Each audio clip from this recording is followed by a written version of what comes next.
So, as you can see on the screen tonight, my Bible class is going to be about the Survivor series. It's a series I'm busy putting together, and this is part one of the series. And how this whole series has come to light is, and I shared with the brothers in Men of Faith on Monday about an occurrence I was involved with about 2, 3 weeks ago. And it just made me think about how prepared are we really in our day-to-day lives. It's all of us either got a roof over our heads, or we feel safe in the environment we are, but that can be taken away from us within a blink of an eye. And this past, well, let's call it 6, 7 months, I've been doing a little bit more looking into um, surviving in the outback or in nature, and wanting to start doing a little bit more wild camping with our family, purely because I would like to start experiencing nature as a whole, not going to campsites where people are playing loud music and it's unpleasant for everyone around us. So the four series or the four classes will consist of: part one is equipping your bag in case of the survivor. Part two is the four essential things you will need to survive. Part three is finding shelter. And then part four is about surviving in the wild. Now, I'm sure everyone has either seen on TV the Survivor Series program or heard about it. It's quite a big thing in the States or wherever. It is about people thrown into the wilderness, and they are put into teams, and their team needs to survive, and you need to survive until there's one of you left, and that is the winner. But I would like to take it a little bit, take a different approach to it and say, okay, yes, it is important to be able to survive on your own, but how can we bring a spiritual aspect into the Survivor series? All of us are placed in a situation where we can attend our Bible classes and our meetings on Zoom or online, or go to a physical meeting. But what if something like that is taken away from you? We lose internet connection for a year, or it becomes so bad that we can't travel to meetings. How strong are you in surviving that? So before you go, or before it is too late, we need to put a few things into place. Obviously, you need to invest in some equipment that you will need to be able to survive in the wild. And then obviously you need to learn how to use your equipment and tools. It doesn't matter you've got this amazing go bag and you don't know how to use anything in it, or you don't know what um, what is used for what. And then obviously we need to learn some new skills to help us survive. We need to learn about our trees and fruits, of what trees we can take food from, what fruits we can eat. Um, we need to learn about our surroundings and where would be the best place to end up. Obviously, you can't just go out and walk and say, okay, great, this is where I'm going to be, this is where I'm going to be situated. You need to have a game plan in place. And then how long will it take you to get there? And then obviously you need to have a basic understanding of first aid. Now, things to consider when equipping your bag or packing your bag is obviously the weight, the type of bag you're going to need, the comfortability of your bag, and then how to pack your bag and what all is needed. All these things you need to take into consideration in preparing yourself. You can't just go out and buy a bag, because one or two things can happen. It's either going to be too big or too small. Great. Now you've got the perfect size. Now you need to look at your hip straps, your shoulder straps, all these things to make you, or make it more comfortable or bearing to carry your bag. And then obviously you need to learn how to pack your bag. Now, this is just a basic guide on how to pack your backpack. So you pack by weight. On top is your medium gear items, all also need items that you use very frequently.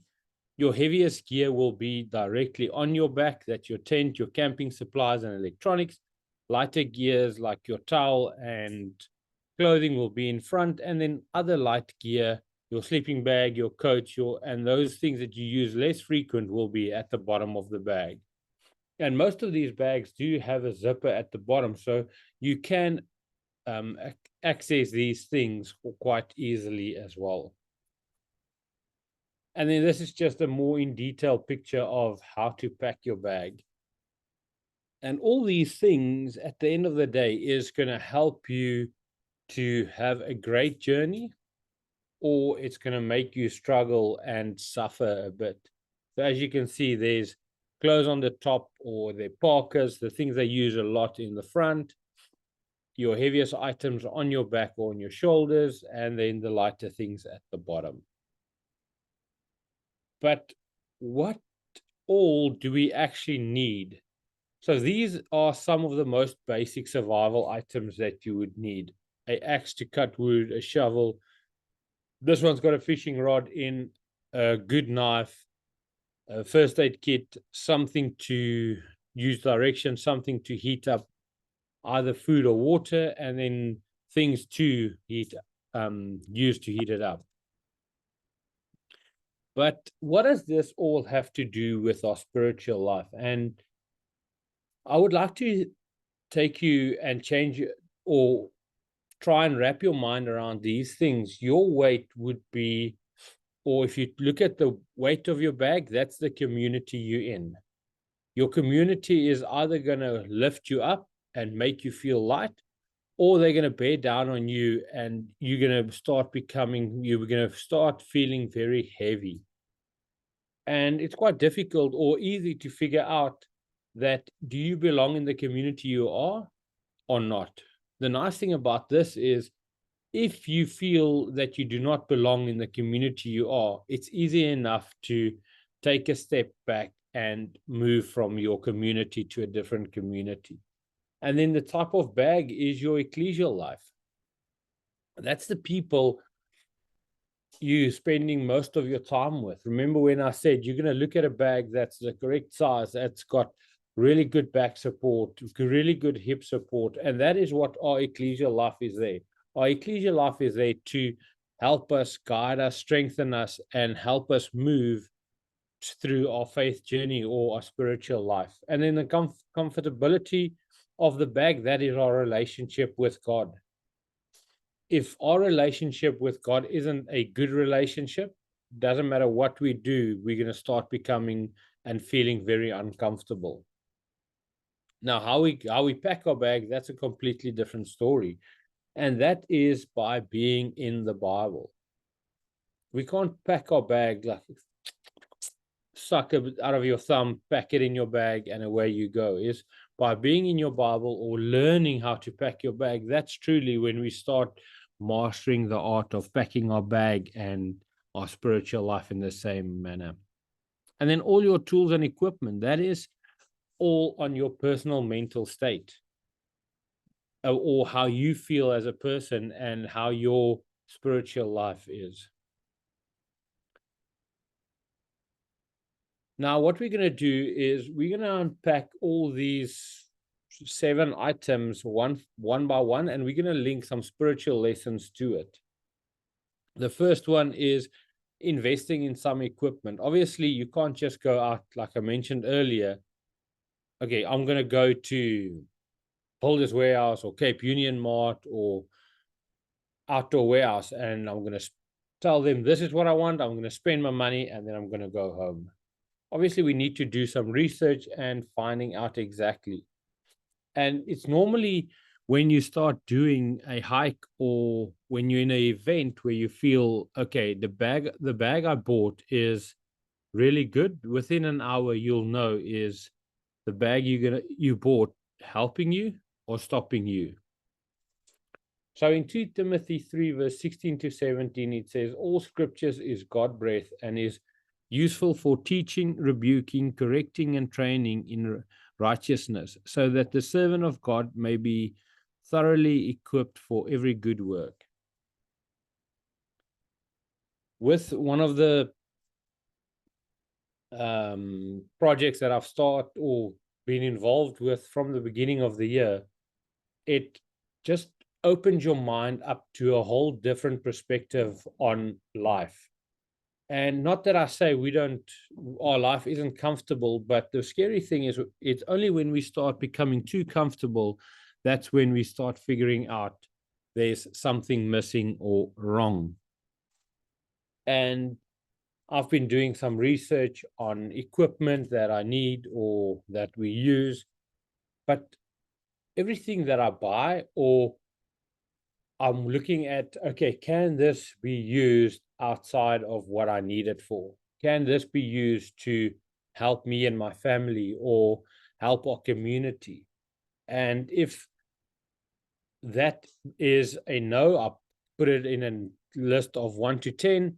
If it's below 5, it goes to the bottom of the list. If it's up higher, then obviously that becomes more to the top of the list. And at the end of the day, when I have my list, I know exactly what I need and how I can use it. Learn how to use your tools and equipment. So Christ himself gave the apostles, the prophets, the evangelists, the pastors and teachers to equip his people for work of service, so that the body of Christ may be built up until we all reach unity in the faith. There's quite a funny situation or thing that when I feel like I need to go into my nothing box, I normally search or will go onto YouTube and look for videos that will make me laugh, to release the happy endorphins, just to get my spirits up again. And one of the biggest things is epic fails, when people, they will have the best car, the best equipment, but if you don't know how to use it, that is useless to both you and the person you help. There's a saying that even if you've got the best car and the best racing team in the world, but a bad driver, you will never be able to reach the top. But you can have the worst car, the worst team, but if your driver is good enough, there's a possibility of you reaching the top. So let's learn to use our equipment and tools, and we'll learn how we can work together with our brothers and sisters to make our journey a little bit easier. Learn some new skills to help you survive. In Proverbs 1 verse 5, let the wise listen and add to their learnings, and let the discerning get guidance. James 1 verse 5, if any of you lack wisdom, you should ask God, who gives generously to all without finding fault, and it will be given to you. Now, sometimes learning a new skill isn't as easy as it sounds, or not that we don't want to learn it, but a lot of times we fall into this trap where we feel, yeah, I know everything, or yes, I know this, so I don't have to go over it again or study it again. No, we've got, with one of the projects we're involved with, there's a continuous education program. And every time I listen to either a CD from them or read a book, there's something new I learn on a day-to-day basis. A lot of times I've read one of the books I've read a few times, or I read the same passage a few times, and every time something new sticks out to me. Even though I read my Bible, when I read it again and again and again, every single time something new comes out, and I learn something new that I can add into a different life scenarios as well. James 1 verse 5 again, if any of you lack wisdom, you should ask God, who gives generously to all without finding fault, and it will be given to you. How awesome is it to know that doesn't matter what situation we are in life or what troubles we're going through, all we need to do is ask God for help, and he will give it generously to us. But we mustn't fall into the trap and say, okay, it feels like I'm struggling, so I'm going to ask God to help me out of this difficult situation. If it's not within God's timing, it's not going to happen. So we need to also look at, is this, do I want it in my timing, or is it God's timing at work here? And then some examples of people who had to learn new skills. Moses went from a shepherd to a leader in Exodus 3 and 4. David, the transformation of shepherd boy to king and warrior in 1 Samuel 16 and 17. And then Paul, a learned scholar who became a ministry, adapting his skills to evangelism in Acts 9 and Philippians 3, verse 5 to 6. Now, I would, if you would agree with me, these aren't just going from a same career to a new level. These are going from one career all the way to something else. It's like, I'm good with wood and steel work. It's telling me, okay, you need to build a computer for me. I would be lost. I would leave those to the guys who can. That's more Llewellyn and Michael's turn, and Lucas. I'm not good with that, so I'm not even going to attempt it.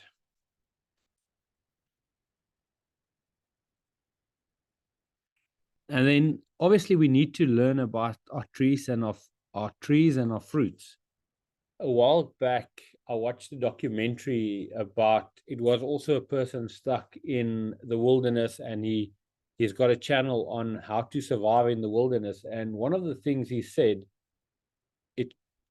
it just made sense to me, is he will go sit at a water source, and if for the whole day nothing comes to drink from that water, he won't drink from that water either, because it means that either there's something wrong with the water or it's contaminated in some form. And then he goes and look for a next water source. And once you get to a water source and there's animals drinking, he knows that water is safe to consume or safer to consume.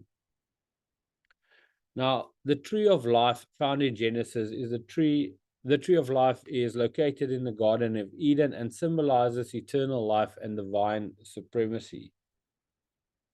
Divine substances. It represents the possibility of a direct relationship with God. And that's exactly what we have here, is we've got this direct relationship with God. It's not, okay, you have to go to building X, speak to Minister Y, and then he will set up a line for you to communicate with God. No, we've got this uninterrupted, no Wi-Fi signal needed, no phone coverage needed. We've got this open line to talk to God whenever we need it or whenever we feel like it. And then the forbidden fruit in Genesis, again, the fruit from the tree of knowledge of good and evil is what Adam and Eve are commanded not to eat. This act of disobedience leads to their expulsion from Eden, symbolizing the loss of innocence and the introduction of sin.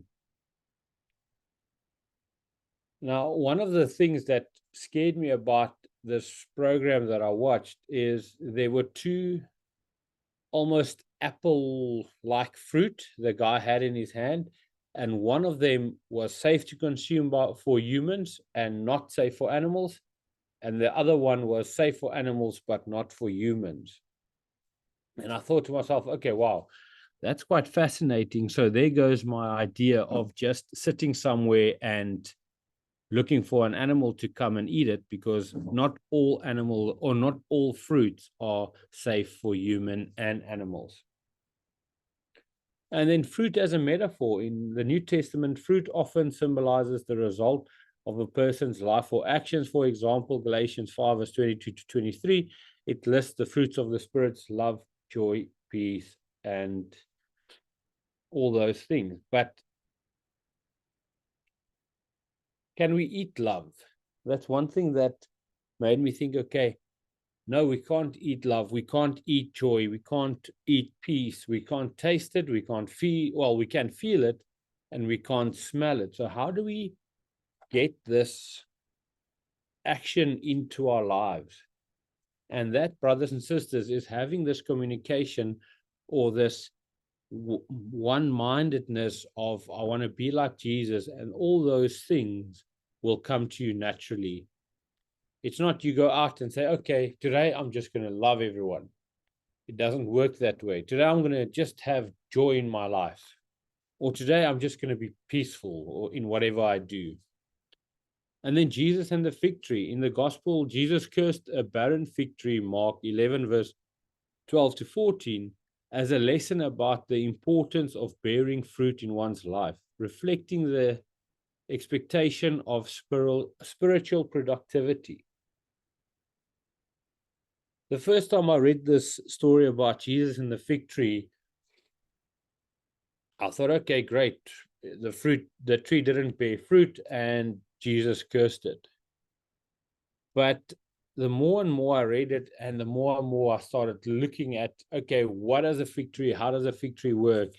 A fig tree doesn't have fruit the whole year, or, well, if I'm correct, it doesn't have fruit the whole year. So Jesus might have come at a time in the fig tree's life where it doesn't bear fruit, and Jesus wanted a fruit. And I thought to myself, okay, great, this is interesting. What lesson can I take away from it? And one of the biggest lessons was we mustn't be like a fig tree. We must rather be like a whatever tree that bears fruit or seeds throughout the year. We can't be on one season and be off the next season. We need to be on 24/7. When someone comes to us with a difficult situation or going through a difficult time in our lives, we need to be on in order to help them. We can't tell them, okay, listen, no, I'm also going through a bad time in my life. Please come back next week. Because next week might be too late. Imagine while Jesus was doing all his miracles, and someone approached him and said, Jesus, can you heal my son? And Jesus said, oh, not today. I'm all healed out. I've had a bad day. Life is just getting to me. Let's try again tomorrow, or maybe next week, even better. Or no, I can't do it today. It's Friday, 5 o'clock, and I've got a nice weekend planned with my family. Let's try on Monday. None of these things happened, or none of these things ever crossed into Jesus's mind when he was healing people. He always went out of his way in order to help them. Learn about your surroundings. Where would be the best place to end up? And this is probably one of the easiest slides that I could do, because we know exactly where we want to end up. We want to end up in the kingdom. We know the road we need to take, and we know what to do. The promised land in the Old Testament, the land of Canaan, is depicted as the promised land, a place of abundance and blessings for the Israelites in Exodus 3 verse 8. It symbolizes God's faithfulness and provision. I don't know where you are currently, but I would just like you to take a minute, close your eye. Well, first look around in the room and really take in what you have.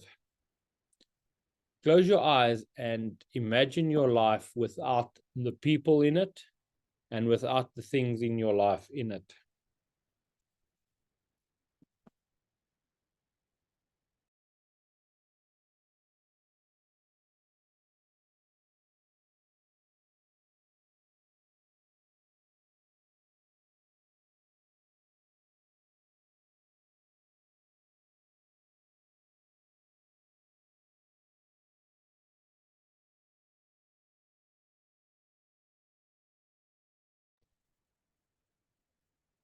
I'm sure everyone has had their minute to think about it.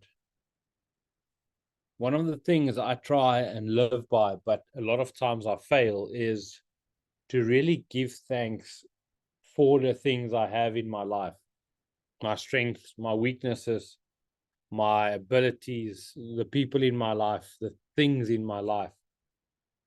Because one of the things that stuck with me from the first time I heard it is Imagine you only had tomorrow the things that you prayed for or thanked for today. What would you have tomorrow if you only could get the things that you gave thanks for today? Mount Zion often refers to as the dwelling place of God. Mount Zion represents a spiritual high point and safety in Psalm 125, verse 1. It is associated with worship and fulfillment of God's promise.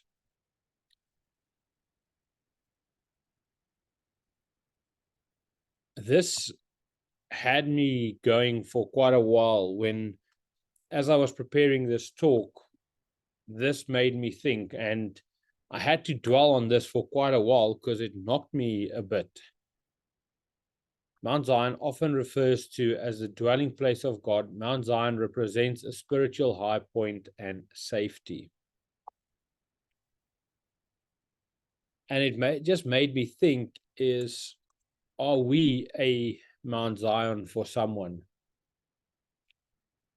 Are we a high point and a place of safety for them? Do people feel that, yes, I can go to Hendri and share my problems with him, and I know it's a safe environment? Or is it, no, I can't go to Hendri because he will probably tell everyone about it, and I don't feel safe around him? Then the cities of refuge in the Old Testament, the cities of refuge provided safety and sanctuary for those in need in Numbers 35, verse 6 to 34. These cities represent God's mercy and protection, emphasizing the importance of community and safety. When I talked earlier about your community, on do you feel safe, do you feel light, or do you feel heavy and everyone's problems are on you, or everyone is expecting something from you?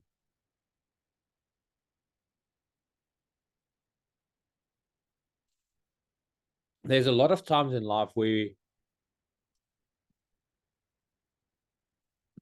I feel flip, wow, maybe I need to move away from Hopefield. There's already nothing happening in Hopefield, but maybe I need to move to some desolate island or mountaintop to connect with God even more.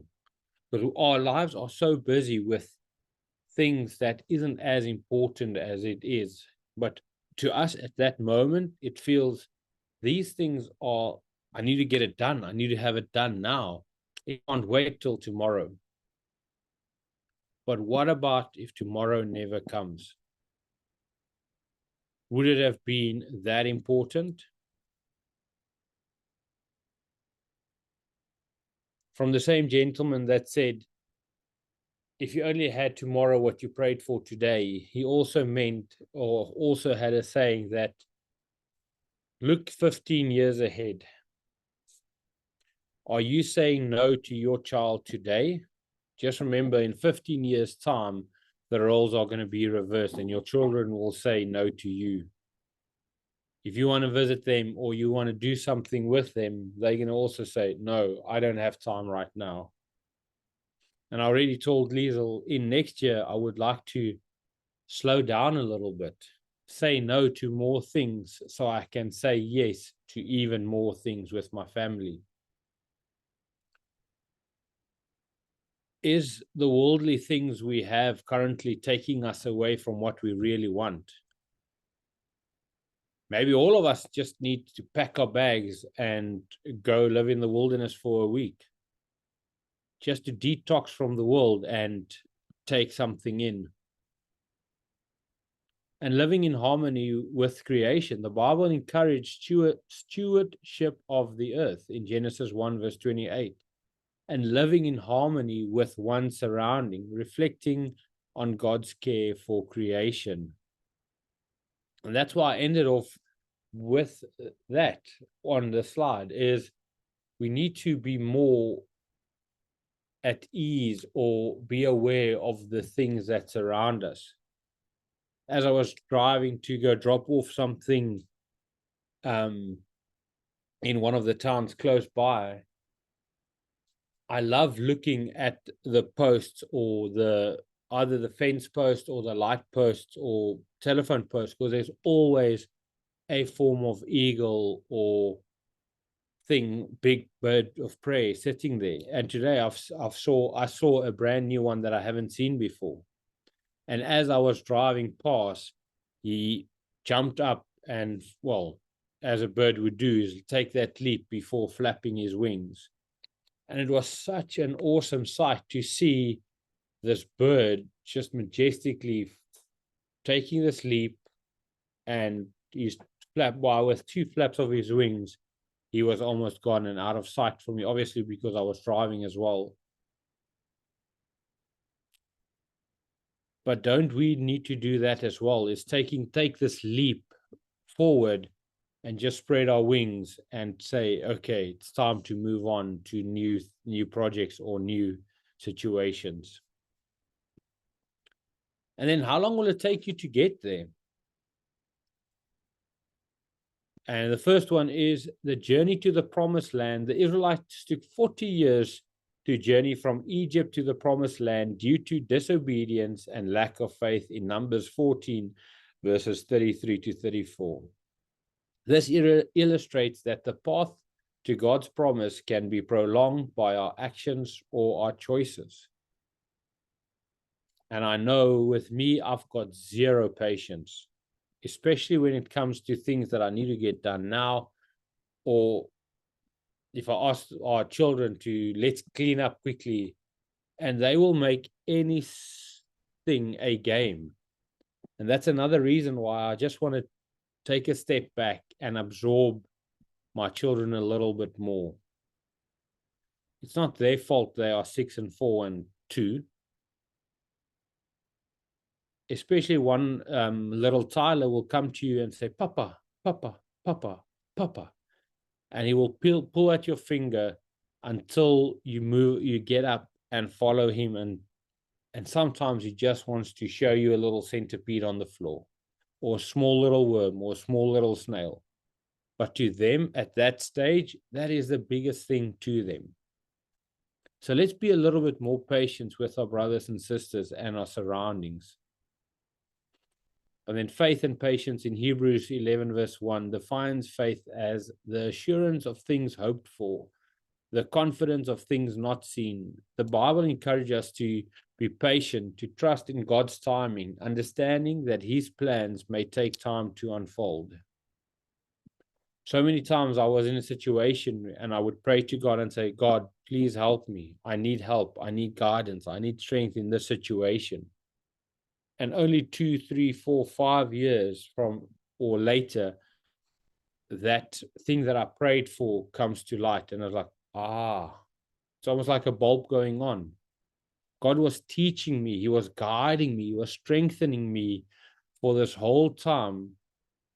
And until I was ready. And when I was ready, that was when God's timing was